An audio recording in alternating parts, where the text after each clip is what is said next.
Hey everyone, welcome here and glad to have you along. Did you know that I am now on Locals? Locals is an app where you can build community. Think of it like a modern day Facebook group. There you can get free content. I host morning coffees, some afternoon happy hours. You get tons of bonus content, discounts to programs and functions, and it's the best place to connect with me and the subscription box community as we continue to grow.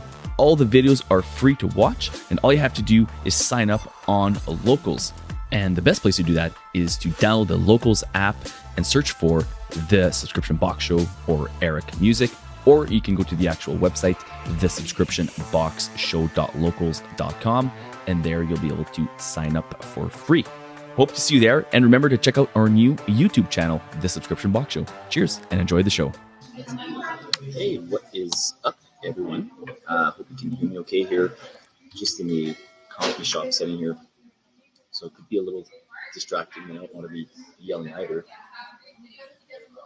But it's been a while, so first of all, hey to everyone. And so I've been asking questions lately, just like what's on your mind and what kind of questions you guys have.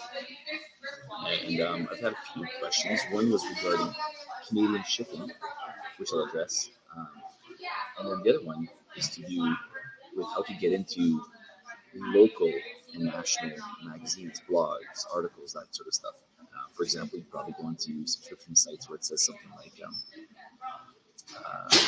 featured in Forbes, featured in Buzzfeed, featured wherever, my subscription addiction, featured in these featured in Fox, CNBC, CBC, CTV Global.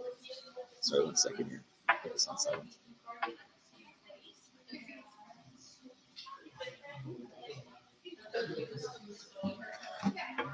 So the answer is actually quite simple.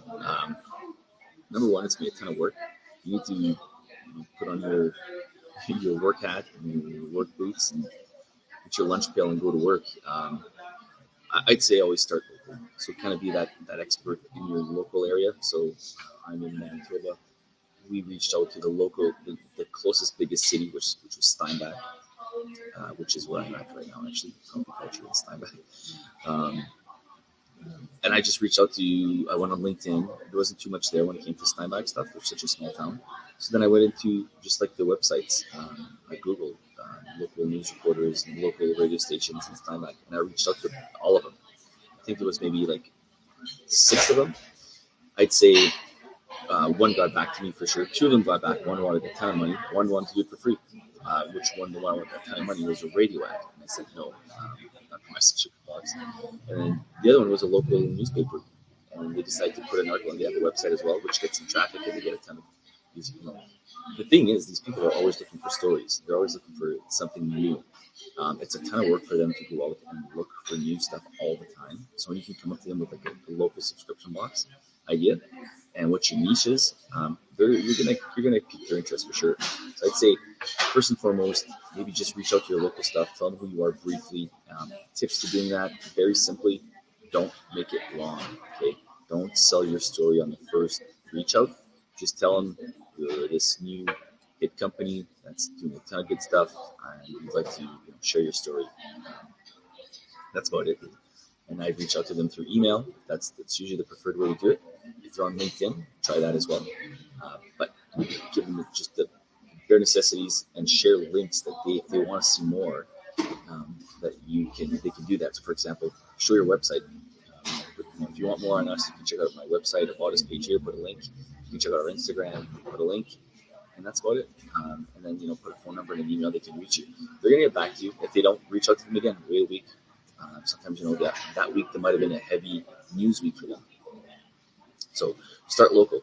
Now, once you're there, I always say, ask them if you know other people. Sometimes they've come from another job or they know other people that work elsewhere in that space. So they might know the next biggest city for us would be Winnipeg. So we try to then get into radio stations there, local newspapers there. The newspapers never bit, to be quite honest with us. To be quite honest with you, radio stations did. So we did a lot on air thing with like the biggest radio station in the province, and it was cool. I had people reach out to me, hey, I heard you on CTOV, so those things go far. What's cool too is that you ask them, make sure that you ask them, this is going to be on their website, yes. And then you can make sure you're getting the proper links so that you get the SEO part of it, with the backlink stuff. It's going to make your site instantly credible. Now, those are two examples that are local that instantly you can put, featured in Carry On News, featured in on air, CJB, on this show with so and so. And when you're starting to share that or on your website, post about it. Post it on Instagram and tag them. Tag the person who did the interview. Tag the radio station. They're going to want to repost that as well. So you're going to get more traction and more automatic stuff there with it. So that is a pretty basically simple way to do it. Start local. And then again, every time you go to that next level, at some point your door might stop. But every time a door opens, just say, hey, you know what? You know anybody else that works in radio across the country, that in a different city, in different province, we actually ship across Canada and the United States. We're trying to get this message out everywhere. We definitely want to start local first, so I reached out to you. But next up, we'd like to talk to somebody in Calgary or in Minnesota or in Saskatchewan, Ontario, Montreal. So you get the idea, and they might or might not know someone. If they do, perfect. Ask for a warm intro. And if they don't, it ends there. And then you go back to work and you can't keep finding. Now, when you reach out to the bigger ones across the country or the continent, you can let them know that you've been featured in these different things, and you can put a snippet, add a link to that. Hey, this is who we are. We've been featured here. Up. This is a snippet from my radio interview. This is a snippit from our article that wrote about us. That kind of stuff. So those things help instantly. If they want to check it out, they can. For more on us, here's our website. Here's our Instagram. All that kind of stuff. If your website is not ready yet, I'd say work on your website first. First impressions are a big thing. They're a real thing. So they are going to be looking at your website and saying, what is this? Hopefully they're impressed. But you keep going down the line. Now, that answers the question of national TV, national radio, newspapers. Again, the huge newspapers, surprisingly, never got back to us, which is strange. I reached out quite a few times, and I've never even got a sniff from the big newspapers. So maybe, who knows? But radio and TV, no question. There's always people having these midday shows that are looking for content. And if anything else, we never really got a ton of traction when it comes to sales. But it's something you can put. It's content to post. It's something you can put on your website for credibility. And if anything, the SEO is what's going to pay dividends by doing that over and over and over again. Getting your website's going to crawl up the Google pages as you keep reaching out to these companies, because their sites are credible and they are going to score nicely for your Google bots. Okay, and it's something you don't have to do other than reach out. So it's just good old work ethic. Now, okay, the next thing I'd say, when you try to go for a more international source, like Forbes, for example, that's always the one we like to have. So if you see our website featured in Forbes, people and that is huge. People instantly take you seriously, because that is the big one, right? Is there anything bigger? Featured in whatever your niche is. Now, how did we do that? Well, that's the $1 million question. Again, it's going to be work. You need to find, and this was actually my wife Christine who did this one, but you're going to have to find bloggers and start reading blogs. You have to find people. So the first thing you can do before even all that, if you want a real place to start, an actual thing you can do right today, just go on LinkedIn, type in Forbes, and click on people. Maybe sell the people that work there. Now, you might have CEOs and stuff that don't really matter, and they won't care about your business. Even if you have 50,000 members, they might not care about your business. So that's one place you can kind of look for, Forbes bloggers, Forbes readers, and look under the people tabs. Those, you might get a sniff there. We've actually never done it that way. What we've done is just looked at stuff that we're already reading. We're always looking at articles in a niche, subscribe to different stuff, go to different websites, top blogs in what's your niche, mom and baby industry, top maternity blogs, top newborn baby blogs. That's the kind of stuff we were looking at. And we came across some writers, right? You start reading the articles and actually read them, and then find out who wrote them. Usually they're independent writers that do stuff for Forbes. They do stuff for Maternity Magazine. They do stuff for this different thing. So they're freelance writers that get gigs with the big companies. And that's your in. So read their articles, comment, maybe read a couple of different articles they've written and just reach out to them on maybe social media first. Just say, hey, really enjoying your stuff. Maybe leave it at that. Keep reading their stuff for the next week or two. Kind of like creepily follow them and really like their stuff and actually read it and critique it or comment on it. And they enjoy that as well because they put a lot of time in that. And they're no different than us. They like the likes, the comments, and stuff. So that's one thing you can instantly do. Now, at some point, you're going to want to reach out to them and say, hey, listen, I've been reading your stuff for the last few weeks, the last month, whatever it is. The longer, the better. And I just think it'd be a good fit for like your writing style with what we do as a company. And then that's how we got this girl that happens to be writing these articles. She's like, I don't even think it was Forbes. I think because we don't read Forbes, to be honest. I think it was some other maternity magazine. And it turns out she's like, this is perfect. I'm doing a thing for Forbes on the best subscription boxes for moms. Are you kidding? So, as luck would have it, when opportunity meets preparedness, it's called luck. She wrote a thing on us. We sent her a box, and we were featured in Forbes. So, just so that it could be that simple, you just got to find the time to kind of read these different things. Now, instead of scrolling down your phone and wasting your days checking on your Facebook stuff, go find some blogs that you enjoy. And if you don't enjoy blogs, well, pretend to for the next month, just so you can kind of get this strategy in place, and you'll see a huge difference in the way they respond to you because you're not just like I get this all the time. I was just before hopping on here going through my emails. You know how many people reach out to us all the time, and I'm sure you're the same as a business owner. It's pretty obvious when they have no clue who you are and they just mass email. Never mass email everyone. Make it personal to every single person that you reach out to. So that's the big one there. So that covers how to get into like these Forbes and stuff. Every time there's like, I always post these too, like when Subta or when MSA or which is my subscription addiction, any one of these big companies do some kind of subscription insider. Anytime they do some kind of like awards, you want to make sure you're nominating, and I'll always post them. And it's shocking how so few people actually take the time to take these because they're looking for the best boxes. You can nominate your box. You never know. Even if you get nominated, you don't have to win. We've never won. We've been nominated 3 or 4 times. Let me check out my site here. But you can still put that, right? Yeah. Subta Keywords, 2020, 2021, and 2022 Best Kids Box nominee. Forbes featured as top mama and baby subscription box. And the other one right in the middle, A Year of Boxes, Best Mom and Baby Box 22 Award nominee. Now, we didn't win, but what do people see? Do you think people actually care that we won or not? I don't think so. I think the fact we're nominated, they're like, okay, this box is legit. This box is obviously doing something good. So nominate, throw your box, put together a really nice box, and put it to these associations. And for the record, I have no connection with any one of them other than Subta. So these are things you can all work on. If you're thinking, well, Eric can because he knows the people at Subta. Maybe that one helps. I'm not sure.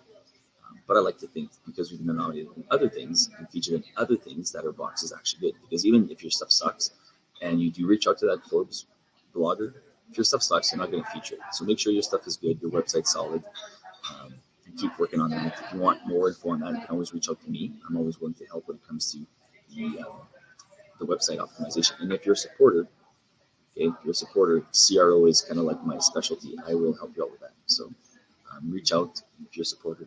You'll get a free consultation with me. So I think that covers how we get into that stuff. I hope so. And that was for Aaron Wright, I believe, who's asking me that one specifically. So I hope that helps, Aaron. It's just a lot of work and time. And don't say you don't have time. Everyone has time. No, if someone says they don't have time, look at your phone and how much time you spend on it, or Netflix. If you're still watching Netflix and if you're still scrolling on your phone and your social media, you've got time. For me, it's YouTube now. I've always been a podcast addict. My wife will attest to that. But I'm also a YouTube addict in the sense that now that I'm working at home, I like to kind of watch the podcasts that I'm into. So I have a hard time disconnecting with those. So to myself, I would say, if I got no time for something, I'm always busy. I do watch Netflix in the evening or Prime, depending on the show I'm watching. And I do watch YouTube videos. I do watch hockey games, which means I've got time to do more for my own business. So I'm giving myself some crap here. The other question was Canada Post. So, Aaron, if you got any follow-up questions on that, make sure, or anyone, just make sure to reach out. Shipping. Quite honestly, I have no clue. I'll be quite honest with you. I have no clue what to do about shipping. We just got a quote. So let me do a live calculation here. When we started ordering from China, our shipping costs were, so this is not to do with Canada Post, but my points kind of. So our costs were around $600 USD, which is around,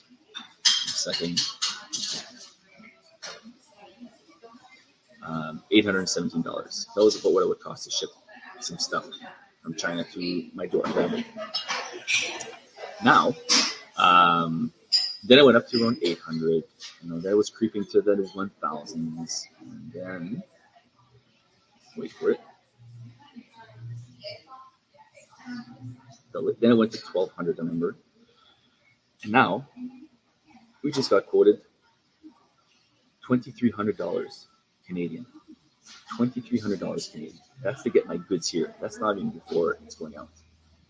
That number alone is officially now the first time in my subscription box history that the shipping per item is more than the cost to make that item. Let that sink in. We like to be around $3 or under per item. Landed. This time around, our quotes on all the items we had, it averaged, somewhere between 87 cents, somewhere $4. It averaged out to $2.90. That was my average cost per item. I don't have a massive subscription box yet, so we don't get the $2 stuff like a lot of people, but we're getting there. But that's pretty reasonable, and we have to have it under $3 line because that makes with all our items in there, with the price point we have and the Canadian shipping we have, and it needs to be there. The shipping cost per item times this by hundreds, right? $3.30. So it skyrocketed past. So it cost me $2.90 per item. It cost me $2.30. It was over $6 to get per item to get it delivered. It's undoable. So I just basically told them, forget about it. That is unsustainable. It's not doable, and I'm bluffing, hoping that they'll find some other solution. Which now they've come down to $1,300. I think was the last quote for the shipping USD, which is $1,300 USD, 1772. 17, still too much. So, anyways, I think my point is there's a lot of issues with shipping. Canada Post, we don't even use them anymore. We try to stay away. My issue, if you're using Canada Post, don't use a fulfillment center. That's my only solution. Now you'll say, how many boxes do you need to do that? If you have 100 boxes, use a fulfillment center. If you have 50 boxes, use a fulfillment center. Why? Because they'll use the best shipping company for that address. So what they do is you put together all your boxes, you bring them over there. They integrate with your Shopify or whatever system you have. And this is what's cool. You take your box, you put it on the scale, and I did a video on this. You guys can go back and listen to this or watch the video. It scans the box, it scans the weight, and then the size of the box, and it's going to say, and then the address, and say, what is the best address, or what is the best ship? Is it UPS? Is it FedEx? Is it Purelator? Canada Post? Is it Canpar? What's the best one? I think those are the ones that they use. And something like 70% I think is UPS, or 60% is UPS. There's 20-some percent, 15% Canpar. And I think it's only 10% is Canada Post, and that's usually for the really rural ones, which really hurt us. And those are because we do free shipping. So why would you use that company? Choose to use it. Now you'll say, well, I got a commercial account with Canada Post, and I'll say I did too, and it was still way less to go with the shipping company. And what's the cost difference? So let's say when we first started, our boxes were with Canada Post around $13 to ship out.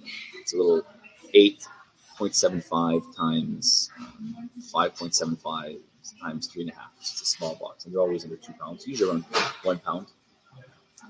And that was still $13, which I thought was insane. And now it's over $20. $22, $25 I see often with Canada Post. So using a fulfillment center, they'll take your boxes. They're going to charge you about $1 per box, essentially, maybe a bit more. Yeah, it's not much. So, and then you just pay them directly. Their system figures out which is the cheapest solution per box per address, and it uses that way. So if you want more on that, I can refer you to our fulfillment center, which is called KitPack. We use them, and we're quite happy with them. Always working out kinks, of course, but the only other thing you could do is run your own warehouse and find a contract other than Canada Post. Maybe just talk strictly. I mean, if 70%, it's pretty standard. It's going to be UPS. Maybe just find out what kind of contract you can get with UPS. And maybe that's a better solution than Canada Post for you. So I hope that helps. But yeah, there's not a good solution. Shipping is expensive everywhere. China, USA, it's expensive everywhere. It sucks. It's killing your business. It's killing subscription boxes. I think I see a lot of subscription boxes going under. I don't think it's because of the recession or whatever. I think it's because of shipping and cost of goods going up. People just aren't willing to pay for that price point. Like our lowest price point is $50. The box $49.99. Imagine if all my products were 20. Like the quotes I'm getting, my products are like $20. Plus my shipping, which is around $20 on average, that's $40. That leaves me $9.99 to pay the rest of the stuff. It's not doable. It's already slim to begin with, right? You're hoping for add-ons and stuff, so we're gonna have to get creative. For now, we can't really increase our prices till we decide till after Christmas, but we're gonna have to find some creative ways to get add-ons, sales, and that sort of stuff. So I hope that kind of helps you. There's 9 minutes left here, so I don't think there's any questions. There's not anybody live in here except for Christine. My wife, Christine. I'm going to give myself a thumbs up. I'm not sure if that does anything, but I don't care. If you have any comments or questions, you can always post them. I always check them, of course. And I kind of hope to get back regularly on here again. I know I've been a bit of a MIA, so I apologize for that. It's just going to be actually, I'm not sure I'm going to let the secret out yet.